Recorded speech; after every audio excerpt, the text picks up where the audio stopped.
Jack G. from Huntington Beach. Yep. I'm Jack Grisham, and I'm an alcoholic. And it's good to be here. I could go home now. I mean, already. It's just nice to visit, and it's nice to come here and just visit. And know what I like the best is we're at an AA meeting. I was thinking if I was brand new and looking up here, because Bill was really shifty-eyed in that picture. You know, they're not smiling or anything up there. But anyway, I don't know. Yeah, I love being sober, and I'm grateful to the program Alcoholics Anonymous for what you guys have given me. You give me an unbelievable life, and I got sober on January 8th in 1989, and I'm still here, and I just love it, and I love the program. It wasn't like that when I got here. I remember when I showed up at the program Alcoholics Anonymous, I was living with my mother. I was 26 years old. I was living at my mom's house, and I did not have a problem as far as I was concerned. And my life was just a mess. I'd been arrested a bunch of times, 30-something arrests for a lot of stupidity. I'm not a smart burglar. I'm not, it's like I get a couple of drinks in me, I decide I want to rob Carpinteria. I'm like one of those guys, and they catch me heading down the street with a Persian on my back or whatever's going on, just some stupidity and just a lot of craziness and a lot of insanity. But that's how everyone was. All the guys that I drank with were exactly the same way. They all acted like that. And I laugh, a lot of new guys I see, and I tell them, stay away from the pamphlets. When you come in, don't read the pamphlets, because a lot of those pamphlets are rigged. They're like rigged questions. And especially the pamphlet to the teenage alcoholic or the young person coming in, like, you can't answer no to any of those questions. If you're one of, it's like the first question is, do you ever black out? It's like, yeah, and? Do you know what I mean? It seems like there should be a little something extra there. Like, do you ever black out and wake up in women's clothes sleeping with another man? Or it's just a little, sorry about that. But you know what I'm saying? A little something extra. That maybe says, hey, all right, maybe I got a problem now. Because that's what I look like. Yeah, I blacked out. Everybody blacks out. That's what you drink and you black out. We're all blacking out. And then you look at your buddy and he's wet his pants. But his pants are a little bit wetter down the front than yours are. So you're all right. It's like, I only got one leg, his went down both. And all that, and just, insanity and the drunkenness and the fighting. But that's how I grew up, and that's what I was part of, and that's what my friends were, and that's what we did, and it seemed normal to me. It just seemed normal how all this was going on. And, my life was a mess, and, I got a girl pregnant, and I said, move into my mom's. Come live here with my mom's with me. And me and my mom, come move in with us. And, my father was gone, and this girl moved in. And at the same time, I met another girl on the street, an underage girl, and I took that girl to Mexico and married her while I had a pregnant girl living with me at my mom's house. And I thought it was all right. And, just crazy and insane. And I thought the world was out to get me. That's what I thought. And, I have these friends, and they're just tattooed. They're just covered with tattoos all over them. And I used to laugh at these guys, hey, I'll never get a tattoo. I don't mark my body, blah, blah, blah, blah, blah. Well, one morning I came to out of a blackout at my mother's, and I wake up, and the first word out of my mouth is the F word. That's what I usually say. The minute I wake up, that would be the first word I say. My eyes would come to, and I'd say the F word. I'm still alive. And then I look this morning, and I've got a big bandage on my tit. And I go, oh my God, I've been shot. And I peel it off, and it's a half-done broken heart tattooed on my tit. Because I'd gotten drunk, and the world was so damn cruel. I'm down, it's cruel, and that's how it was going on. So here's how I got to the program Alcoholics Anonymous. A buddy of mine got arrested out in front of my mother's house. And he got arrested on a drug charge out in front of my mom. And they sent him off to treatment. He pleaded guilty at court. And this is just an opinion, but I'll give it to you. I think that more alcoholics are created in court than anywhere in the world. I don't think it's the first drink. I think it's court creates them. Because thousands of guys go into court every day non-alcoholic. And they go before the judge, and the judge says, hey, Mr. Smith, you're going to get a year sentence, but if you're an alcoholic, you could do a 30-day treatment program. It's like, I'm an alcoholic, sir. It's like everybody admits it then, except one guy. I talked at this meeting, this guy came up to me afterwards, he goes, I didn't claim to be an alcoholic. I did the year, man. I go, okay, well then you're a stupid alcoholic, right? You should have said it. And so anyway, but they all said I'm an alcoholic, and they go to treatment, and we see them come in here on court cards and stuff, and they're just here for a visit and whatever. And my buddy was one of these guys. He pleaded alcoholic. They sent him to a treatment program, and he goes up there, and they stick programs program in him, and then he comes back from this treatment program with like this walking hand in hand with Bill, Bob, and Jesus thing going on. You know what I mean? And he's going to save the neighborhood. And so who does he come to first? It's my house. It's like, hey, what's up? You got a problem, dude. I go, what? I go, I saw you. You got the problem, champ. I saw you go down. And he goes, go to a meeting. I'm like, why? Why do I got to go to a meeting? He goes, because you're a drunk. I'm like, no, I'm not. I live with my mom. I'm not a drunk. I'm all right. You know, and he's going, go to a meeting, right? And for some reason, I said yes. And I don't even know why I said yes. I remember talking to him on the front lawn. We're standing on the lawn on the front sidewalk, talking, and I said yes. Well, why? I don't know why, because I didn't think I was an alcoholic, so why did I say yes to this guy? But I did. And I remember having a moment of clarity. And a lot of times, you know, we talk different words in here than people talk out there, like moment of clarity, spiritual awakening, relapse. I mean, they don't talk like that in the real world, you know, but in here we do. And sometimes, like a moment of clarity is just waking up. Just enough to look at ourselves from outside and say, well, wait a minute, look at this. Things aren't okay, you know, and thank God we don't wake up on the first day. Could you imagine if we woke up all at once the very first day we came into AA? You know, it'd be like, hey, we got some cookies, some coffee, and some rope in the back for the new man. And if you want to hang yourself. Because when you wake up to this selfish, self-centered bastard your whole life, it ain't pretty. And thank God I woke up just enough to say, how long have I been drinking lately? I thought, you know what, I've been drinking every day. Every day, as far as I can remember, I've been getting drunk. I'll go to the meeting. And I remember going to the meeting. The meeting I went to was the RAP Center in downtown Long Beach. It was on 10th and Pacific. And I remember walking in that meeting, and I walked into my first meeting, loser, scumbag. I know that dude from school. Never get drunk with you, bro. And I'm not like you. And I'll tell you why I'm not like you. Because I'm a Cary Grant visiting drunk dude. I'm like a smooth drunk. You know what I'm saying? It's like I go to a bar, I get a couple of drinks in me, and the first place it hits me is right here in the cheek. And I just feel it. And I get a little smile. You know what I mean? A couple of drinks, I start smiling. I like you. You know, and then I wander off from the bar, and I head down the street, and I'll see a light on, and I go knock on the door. It's like, hey, I saw the light on. Who are you guys? I'm just coming by. You know, I'm like a visiting drunk. You know, I'm the kind of guy that shows up in your picnic. It's like, do you know that guy? Hey, you know, that's me. I like you. You know, and I didn't get it. I didn't understand the disease of alcoholism. See, when I was drunk, I felt better. You know, give me a drink and a little sedative. The big book talks about taking some sedatives for the jitters. I had the jitters all the time. I was a jittery guy. I was an anxious, jittery guy, and I needed a sedative or a little cocktail to make me feel better. And I didn't get it. And I came in here and I diagnosed myself non-alcoholic. And because what I thought was, I'm not an alcoholic, I live with my mom. That's the problem. Hey, I'm not an alcoholic, I'm married to a 15-year-old girl. That's the real problem here. You try that out. It's stressful. You know, I mean, that kind of thing. I'm not an alcoholic. And here's what I thought. See, when I take a drink, I like you. You know, give me a drink, I want to give you a hug. You know, give me a drink and a pill, I love you, man. I love you. You know, and that's how I thought. And when you take it out of me, I want you dead, and I want you dead now. And that's how I felt, and I didn't get it. I didn't understand that alcohol was a physical, emotional, spiritual disease. I didn't get it. You know, and I thought that all this other stuff was my problem. And I'll tell you, I walked out of that meeting, I diagnosed myself non-alcoholic, and I left. I walked out of that meeting. And, you know, I'll tell you what I wish would have happened. I wish somebody would have came up to me and said, what are you doing here? Why are you here? You know, one of the problems, and this is an opinion, one of the problems I got with Alcoholics Anonymous nowadays is it's so big that people come in and out of our meetings without us even seeing them sometimes. I go to a morning meeting, there's 200 people go there every morning. People come in and out, you don't even see them. We ask for guys, do we have any visitors from out of town? But we never let them share. You know, we don't always call on them to share. We don't say, what are you doing here? Why are you from out of town? What's going on? The new man when they comes in, are we really sticking a hand out and saying, hi, how are you doing? What are you doing here? What's going on?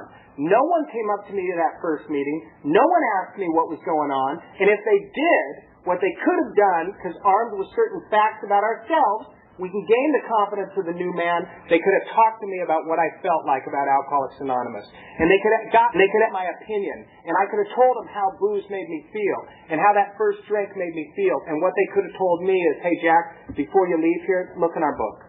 And not even the whole book, just right here in the doctor's opinion, because they talk about you.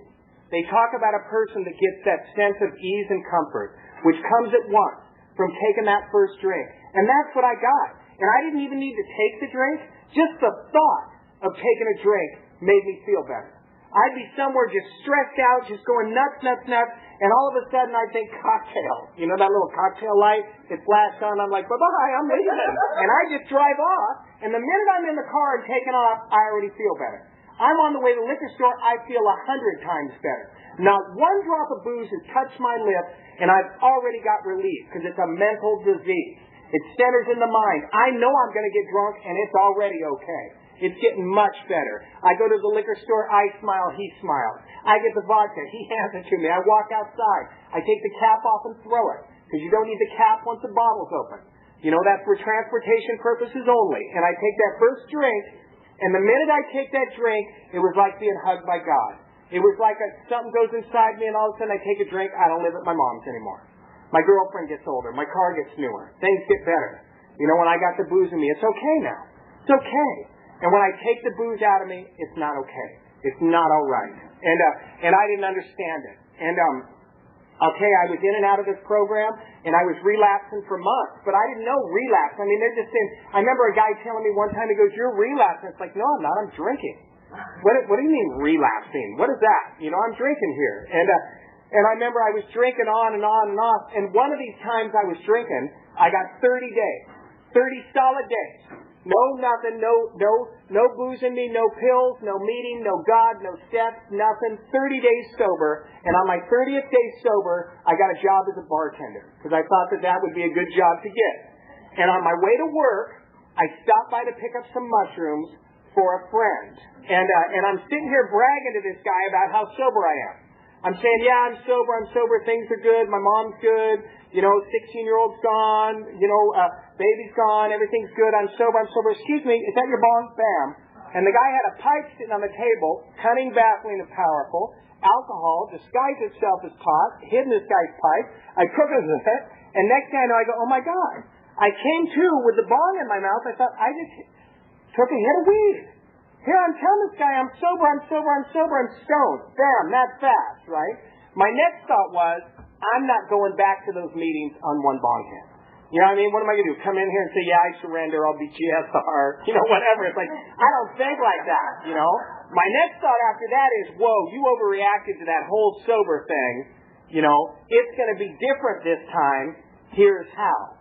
And I set out to prove it different. Since I'm smoking pot, I might as well be drinking. And since I'm drinking and smoking pot, I am surely not going to let these mushrooms go to waste. And so I did what I had to do from there, and I told the guy, hey, I got to go. It's my first night on the job. I'm out of here. And I went to work, and I was fired within a half an hour.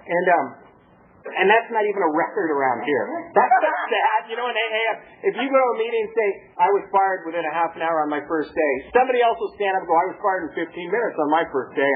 And then somebody else will stand up and go, didn't even go my first day. So it's pretty standard behavior for us. And anyway, so I'm fired. I'm in downtown Long Beach. I'm drunk out of my mind. I'm staggering around. I'm threatening people. And God showed up. And God that night was riding around in the body of this buddy of mine. Him and God were out taking a little stroll, and they ran into me.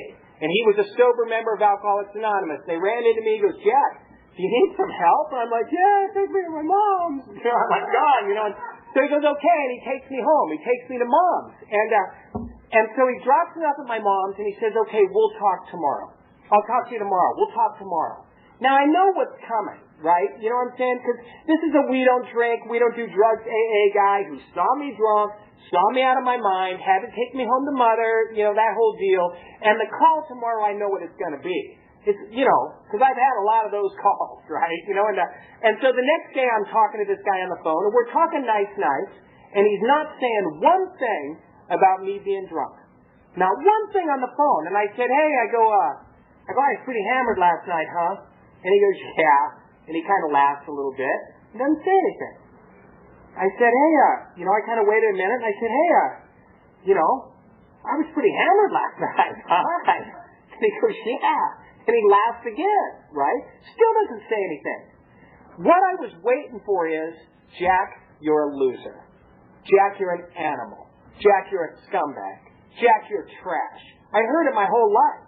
Loser, animal, trash. I heard it from everybody. And this is a We Don't Drink AA guy who just saw me drunk, who's seen me popping in and out of these meetings, who saw me not doing the steps, not showing up, not getting involved, who saw me drunk, and he wasn't saying any of that stuff. And I go,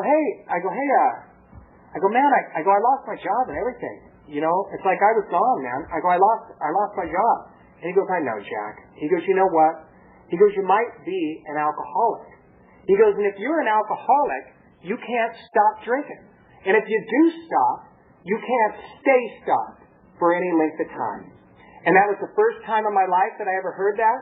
And I wish that guy was still here. But 2 weeks later, on November 13th of 1988, that guy went out and tried heroin for the first time, and he died that night in the car. And but I'll tell you, that relapse for me has shaped my sobriety. And it shaped the way I look at the big book of Alcoholics Anonymous. And it shaped the way I look at the new man when they come in. And I'll tell you what I learned from that relapse. One of the first things I learned from that relapse is that just don't drink crap. A lot of times you'll hear around here, well, just don't drink. When the new man comes in, we tell him, just don't drink. Just don't drink. Just don't drink. Well, the thing is, if we just don't drink, we just get drunk every time. Read our book. Bill and Bob were constantly just not drinking. And they just got drunk every time. Every time. They were always just not drinking. When you come in here to the program Alcoholics Anonymous and you get that grace given to us by God, there's a hell of a lot more for us to do than just not drinking. A hell of a lot more. And I believe that it's irresponsible of us to tell the new man, hey, just don't drink and we'll see you tomorrow. Just don't drink, we'll see you next week. Because we've lost our choice in drink. The book talks about that, you know. And if it was just about just not drinking, we wouldn't need any of those steps. It'd be a 5-minute meeting, you know. Just don't drink. See you next week, guys. You know, we're out of here. It doesn't work that way. Because alcoholics, when you take the booze out, when you take the symptom out, you're left with all problems. Now what? All problems. So there's a ton more to do than just not drinking. And that was one thing, because on that time, that 30 days I had when I relapsed, I was just not drinking. Oh, I should have been okay. I hadn't taken a drink in 30 days. I should have been good. But no meetings, no God, no nothing, no power greater than myself. Boom, I'm gone. I'm drunk again. And I later on found out in the history of Alcoholics Anonymous that Bill Wilson had done the same thing. That he had sat with a guy and told the guy his story and talked about how his life was and how it was when he was drinking. And then all of a sudden Bill gets that thought, and one drink won't hurt. Boom, and he's off again. And I did the same exact thing. It just happened to be in the 80s instead of the 30s. One drink won't hurt. Boom, I'm gone. And I'll tell you, so that's one of the things I learned from that relapse. The other thing I learned from that relapse is to be kind. To be kind. You know, we look in the big book Alcoholics Anonymous, and a lot of times around here you'll hear the words big book Nazi, big book thumper, you know, that kind of thing. But if you read the big book, none of that is in there. There's no Nazism, no fascism, no thumperism in there whatsoever. That is a very loving, kind book. And as a matter of fact, the book even apologizes if it sounds like they're lecturing. It says, hey, if we sound like we're lecturing, we're sorry, because lectures don't work on people like us. If lectures worked on people like us, I would have got sober in 3rd grade. You know, I would have, the very first time, you know, you better stop or you're going to hell. Okay, I'll stop. You know what I mean? They don't work with us, you know.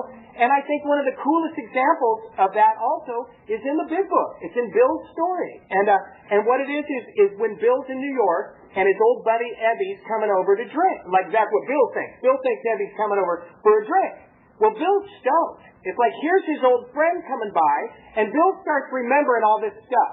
I remember when we got drunk last time. I remember when we got a plane. This is good. Ebby's coming by. This is going to be nice, right? And Ebby shows up, and he's sober. And Bill's taken back. It's like looking at him saying, hey, you know, okay, this is weird. He's sober. I don't ever remember this guy being in New York sober before. This is weird. And then after that, it's Bill finds out that Ebby's got religion. And then Bill gets really scared. You know what I mean? It's like, hey, you're getting ready to get drunk, and your Jesus freak buddy shows up. You're going to have a bad time. You know what I mean? And unless you got some acid or something. I mean, something's going to go bad. And anyway, then after that, Bill goes, well, I'm going to let him rant. Let him rant, because my gin hopefully will last longer than this old boy's ranting.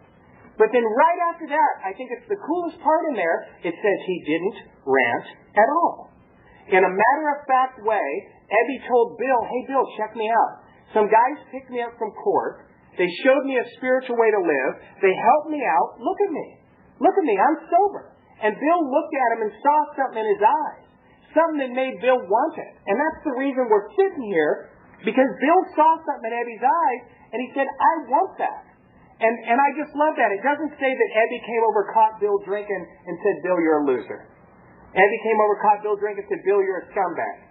Bill, you're not going to date in your first year. You know what I mean? Whatever. It didn't say none of that. It said, Bill, check me out. Want some, get some. Want some, get some. And the attraction rather than the promotion of the program. And, it's like I go on a lot of panels and go a lot of places doing basically like 12-step kind of stuff. And I'll tell you, the most successful 12-step call I can ever remember making in my life was one line to one guy. I was down at the Sunset Beach Art Festival. It happens every Mother's Day, on Mother's Day. And there's a lot of people there, and it's a tight area when you're walking between the two booths. And I was walking, and here's one of my old drinking victims, I'll say, was coming towards me. Now, this was a guy I used to beat up. I used to take his money. When they saw me, they were not happy when I showed up at all. They'd called the police on me before. These people did not like seeing me coming. So here's a guy, and he has never seen me sober. He used to see me drunk. And now he's face to face with me, and I'm walking towards him, and he's walking towards me, and there's no way to get away, because we've made eye contact. And I walked by the guy, and I see him. I go, hey, how you doing? And I kept going. He stopped and thought, what the hell was that? What the hell was that? And he walked over to some people. He goes, hey, I just saw Jack. He didn't threaten me. He didn't beat me. He was sober. He smiled. He said, how you doing? And he kept going. And they go, yeah, he's involved in that AA cult over there. He's involved in that cult. Well, I'll tell you, the next day at the 7 a.m. meeting, I showed up at the 7 a.m. meeting. That guy was sitting on the steps out in front of the meeting, waiting to go. He's still here. Over 10 years later, that guy is still sober. I didn't wave the big book in his face. I didn't talk to him about the steps. I didn't lecture him. I didn't preach him. I didn't talk down to him from a moral hilltop. All I said is, hey, how you doing? And he saw something and he wanted it, And I think it's the same thing like happened with Bill and Ebby. It's the same thing. Want some, get some. And, and that's what I ended up learning from that relapse. And to be kind. And it's real hard to be kind. To stick a hand out. Our responsibility pledge says that we want the hand of AA to be there anytime, anywhere. If another alcoholic reaches out for help. And it doesn't say if they've only relapsed once. Or if they've only relapsed twice. It says anytime, anywhere, stick a hand out. And that's what I believe. And I'll tell you, for me, I ended up getting sober on January 8th of 1989. And I don't know why. I don't know why that day. I don't know why God stepped in and pulled the plug on me. And He just said, you're done. And God took away my compulsion to drink, but not the obsession. I still have the obsession to drink for years. I mean, I still sometimes get hit with stuff. I'll see something on TV, and all of a sudden I can just remember that taste. I can remember what it tastes like. I can smell it. It just comes right back that fast, and it hits me sometimes. But the difference is I'm not forced to take a drink. And before I was forced. If I thought about taking a drink, boom, I'm gone, I'm drinking, And now I can think about taking a drink, and I don't take one, And I don't know, and I was here in the program for a year and a half admitting that I was an alcoholic. I'd sit here in the meetings, and when it went around, I'd say, yeah, I'm Jack alcoholic. Yeah, I'm Jack alcoholic. And but I didn't really believe that I was an alcoholic. I was just saying it. And sometimes when we get the newcomers that come in here and we want them right away to say, hey, you're an alcoholic, hey, you're an alcoholic. It's like the new man should find out what they're claiming. You know what I mean? Before they start claiming it, And I remember Johnny C. down in Laguna Beach. He said it to me just in passing. And he got me thinking about this. I go, yeah, I'm an alcoholic. And he walks by me. He goes, you know what you're claiming, son? And I'm like, what? It's like, hey, leave me alone, buddy. I said it. Go get a coffee. Take it easy. It's like I'm thinking, stop. But then it got me thinking, what am I claiming?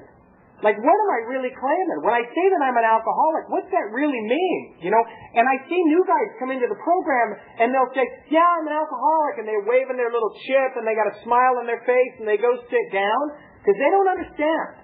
They don't understand the disease. They don't understand what they got, or they wouldn't be smiling, because it's not funny. And Okay, I've had a lot of friends that have battled with cancer, and when you go into a doctor's office and the doctor looks at you and says, you got cancer, it ain't funny. It's not funny, you're not waving a chip, and it's not okay. But if you think about the disease of alcoholism versus the disease of cancer, one of the big differences is the disease of alcoholism, besides tearing up your body and tearing up your mind, will rip the soul right out of you. That's one of the first things, and how much worse is that? I've seen friends of mine go through cancer to the end with their spirit intact. And alcoholism attacks the spirit. Just rips it out, besides destroying the body. Way worse and frightening. Just frightening. And I'll tell you, I'm saying I'm an alcoholic and I'm not believing it. I don't really know what that is. And I'll tell you when I really worked that first step and I knew what it was. I had a year and a half of sobriety. And Scottish Alex was speaking with the eye patch. And Alex said something. He said between drinks was his trouble. When he was drinking, he was a hail fellow, well-met kind of guy. And I thought, oh my God, that's me. Between drinks is my trouble. Because when I stop drinking, it gets worse. It's not okay. I stick down the bottle, and yeah, I may get some quick, physical comeback, maybe I feel a little better physically, but mentally, no. It's not any better. And spiritually, it's definitely not any better. You know, it was kind of like, when I came into Alcoholics Anonymous, it was like coming in on a tidal wave.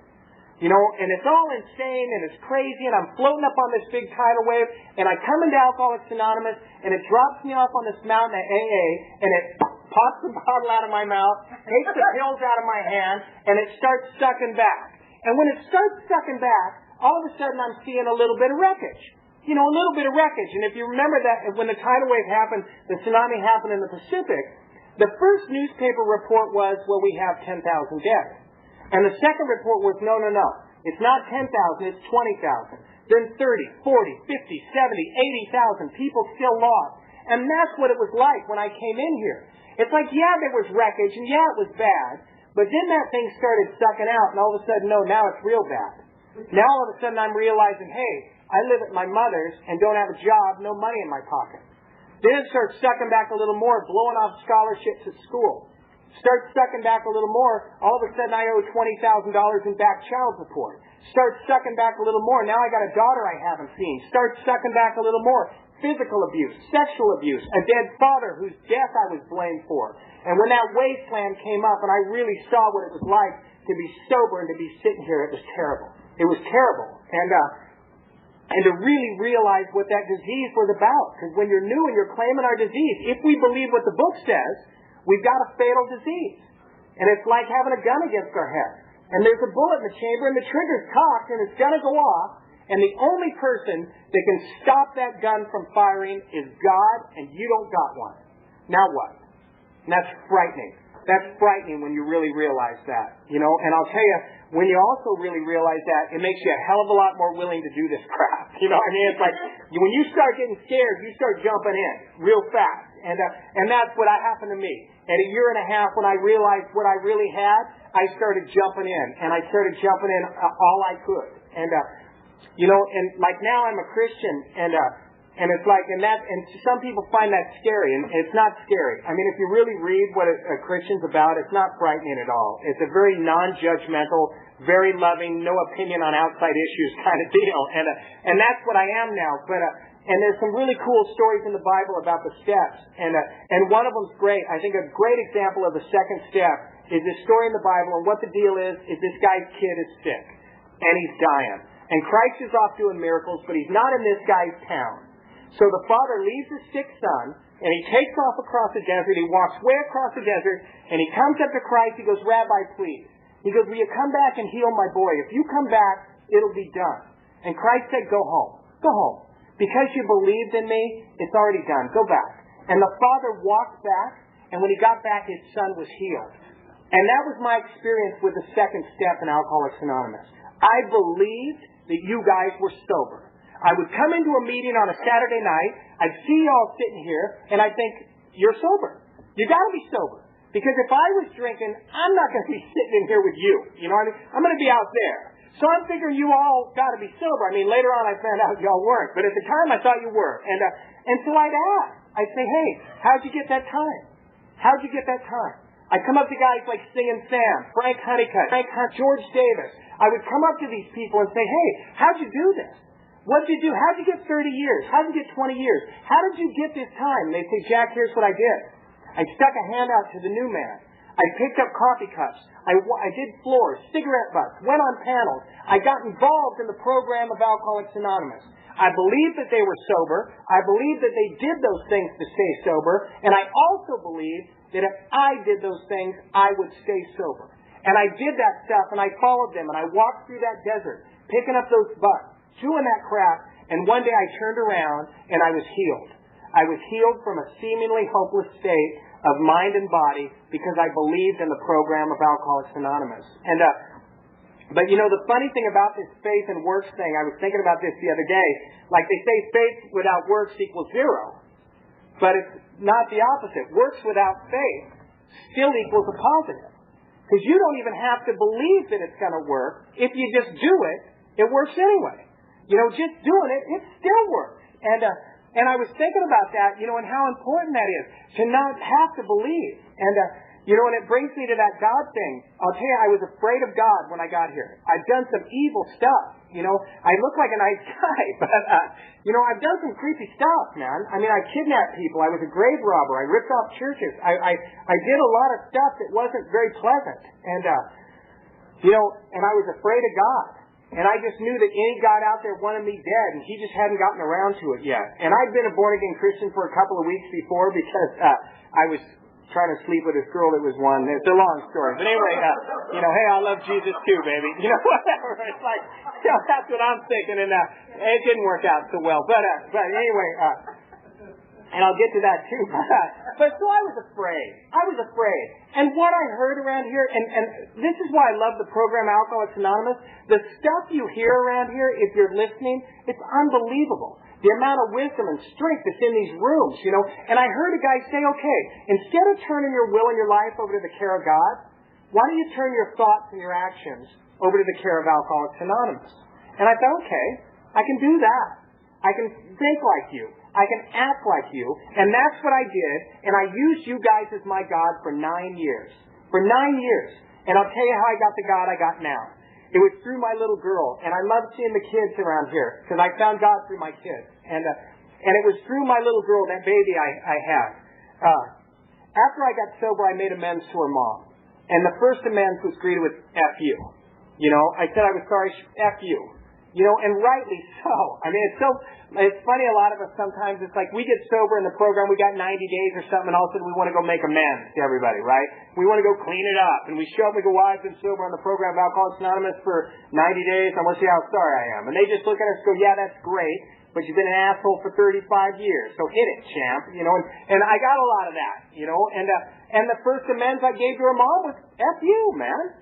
F you in your sober business, your 90 days. Get out of here. You know, go pay child support, you know, whatever. And the second amends, I started making my child support. The second time I came up to her was, hey, thanks for paying your child support. You can see your daughter for an hour. Then you can see your daughter for a weekend. And she would give me my kid for the weekend, and my daughter would eat nothing but chocolate for 3 days, you know, when she was with her dad. It's like, my daughter was a year older than me. I didn't know any better. You know, it's like, hey, you want dinner? You want some Skittles and a Coke, sweetheart? What do you want? You know, it's like, because I didn't know any better, you know. And the women on the program, thank God for the women on the program. I feel sorry for the men in Alcoholics Anonymous that only go to men's meetings. How can you possibly learn how to be a man without the women on the program? Because I'll tell you, the women's idea of what a good husband and a good man is completely different from our idea. You know, I mean, it's like, I remember with my kids, my buddies would be going to the track, right? And I'd call up and I'd go, hey, what's going on? It's like, oh, we're going to the track. I'm like, I got the kid. Well, get a stroller, bring her along. You know, it's like, that's my buddy saying, it's like, hey, we're playing poker, I got the kid. Well, I'll set her up with a video out front. You know, whatever, you know. I got my stripper girlfriend, she'll watch her for us. You know, that kind, I mean, that's what they think. And the women on the program say, ain't taking your kid to the track, bro. You know, clean her up. I remember I'd give my daughter back, there'd be chocolate all over her face, hair like this, and the lady, I'd give her back, it'd be a huge fight, and the women on the program said, Jack, wash your face, comb her hair, throw a hamburger down her throat, change her clothes. She came with a bag, man. You know what I mean? I'd send her back in the same pajamas she came in, and that kind of thing. And I'll tell you, so I learned from the women on the program how to be a good dad, and how to be a good husband, how to be a good father, how to be a good friend to a woman instead of what I was before from the women, And so anyway, so at 9 years, when my daughter was 10, I'm 9, she's moving to a different school. I went to her mom and I said, hey, could Anna come and live with me so she doesn't have to go to 2 different schools? And her mom said, yeah, she can come and live with you. Which is unbelievable. This was a woman I beat while she was pregnant. A woman that I put through hell. A woman that had every right to hate me for the rest of her life if she wanted to, and I wouldn't be able to say a thing about it. And I'll tell you, she gave me her daughter. And when my daughter came to live with me, we did homework together. I was involved at school. I did all that stuff. Got good grades. I fed her. I took care of her. I was a great dad to that little girl. And this one day, my daughter's out in our garage, and we got a garage separate from the house, right? And she's out in the garage with her friends. So I walk out to see what the kids are doing out there, and I go to open the door to let myself in. It's locked. So I'm like, hey, I go, open up, sweetheart, it's Dad. And all of a sudden I hear, he's outside. He's outside right now. Hide that stuff. I go, whoa. I go, hey, baby, open up the door. It's Dad. Just a minute, Dad. Hide it. Hide it under the couch. I'm like, what? I'm thinking, what's going on? I'm trying to pull the door right. I'm like, bam, open up. Just a minute. Hang on. And I'm getting mad. It's like I'm getting turned out by a couple of 10-year-olds. You know what I'm saying? It's like, so then I'm pounding on the door. It's like, God damn it. I'm feared in 50 states. Open the door. Just going nuts how we did, and I'm screaming and I'm angry and I'm so mad, man. And finally they open the door up and the smell of smoke and cheap perfume comes pouring out of there. And I'm like, they're smoking, right? And they're only 10, I'm so mad and the veins are like sticking out of my neck, right? And that little raped, abused little boy that I was, that had grown into this big animal, 6'2", 230 pounds, animal full of rage, full of hate, all these fights. I'm so full of that rage, that anger, that hate. The door opens. All of a sudden, there's that little girl's face, my sweet little daughter's face. And I got all that hate and all that rage, and I want to stomp the hell out of her. And I look at her, and I see that little face, and I say, God, please. God, please help me. Please help me. Please help me. That fast. And what came into my heart, and I just love our book so much, and I think the book is so bold, and what came into my heart was the 11th step. And in the 11th step it says we pause when agitated. What used to be the hunch or the inspiration gradually becomes a working part of the mind. And I'm not a pause when agitated kind of guy. I'm like a pause after agitated guy. Like, hey, sorry about your car, don't call the cops, man. That's normally me.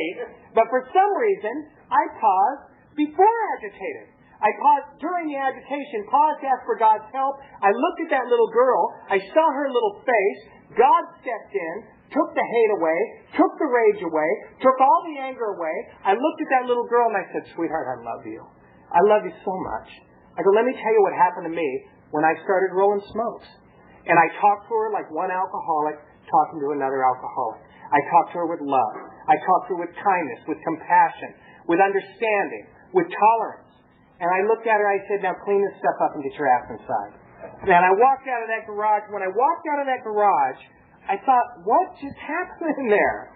What was that? What was that? I didn't walk in that garage and say, hey, I caught you rolling smoke, so I'm going to stomp the shit out of you. I caught you rolling smoke, so I'm going to whip you till you can't stand up. I caught you rolling smoke, so I'm going to rape you. I'm going to give you Hep C. I'm going to give you AIDS. I'm going to send you to hell for the rest of your life. I caught you rolling smoke, I'm giving you cancer. What now? I said none of that. I said, I caught your own smoke, and I love you. I love you so much. And then I thought to myself, if I'm a human being, and I love that little girl so much, that I would never hurt a hair on her head, never harm her in any way, and at any time if she ever said, Father, please help, and stuck out her hand, I'd bend down, I'd put my arms around that little girl, I'd hold her to my chest, and I'd love her with all my heart. And then I thought to myself, if I'm a human being and I love this little girl so much, how much does God love me? And when I thought that, I knew I was forgiven. I knew that I was forgiven for anything I'd ever done, and that's when I got a loving, caring God that I could turn my will and my life over to. And I'll tell you, like right now I do a lot of work out of the Little Red Book, and I wish we still used it, because I just love that book. And it used to be, they used to give it out through central office. You know, back the Little Red Book was the first guide to the 12 steps. It was written in 1946. And I'll tell you, I love the early copies of that book. And in that book, they talk about the third step. And it's real interesting what they said, and it really applies to my story. And what it is it says that when we come into the program of Alcoholics Anonymous, we want to do the third step backwards. We want to understand God, then turn our will and our life over to the care of this God. But how can we understand a God when we have no godly attributes when we come in here? How can we understand a loving, caring God when we're not caring, and we're not loving, and we're not kind, and we're not compassionate or open-minded? So what we do instead is we get involved in the steps of Alcoholics Anonymous. And the steps of Alcoholics Anonymous help us with those things. They help us become that person. And that's what happened to me. When I was sober and I looked at that little girl, I treated her with love. And I treated her with compassion. And I treated her with kindness. And when that happened, all of a sudden having some of those attributes now myself, I was able to understand a God that had those attributes. I was able to understand how it could feel to love someone unconditionally, to forgive someone, and to stick a hand out. And that's what I learned from these steps. And I'll tell you, I'll close with this. I don't always do this thing right. I have messed up a million times, doing this stuff. I have never had to take a drink, but I've messed up this any other damn way possible. I've lived out of a car at 10 years of sobriety because of my stupidity. I have pissed people off and gotten arguments and fought with my kids. And I had to deal with my daughter. That little girl grew up to be an addict, and I ended up one day in the same garage, in the front of that same garage, and instead of walking away with love and kindness, her boyfriend didn't walk away at all. And that was at 14 years of sobriety, and that anger and that hate could come right back that fast, and I know I'm not cured. And I'll tell you, I just love the program Alcoholics Anonymous, and I love our books so much. And sometimes I think if I have a biggest fault now, it's that I really get on people when they come in here in Alcoholics Anonymous and they get their wives back and they get the kids back and they get their jobs and their cars, and then they turn their backs on us and they walk away. They take all that we have to give and they take off. And I think if anything, that's maybe I got a fault for, because I really get mad at those people. And I know we're not supposed to lecture, but I've dealt a lot of them out. And anyway, and I just want to thank you so much for having me here and let me stay sober tonight. And that's it. Thank you very much. Thank you.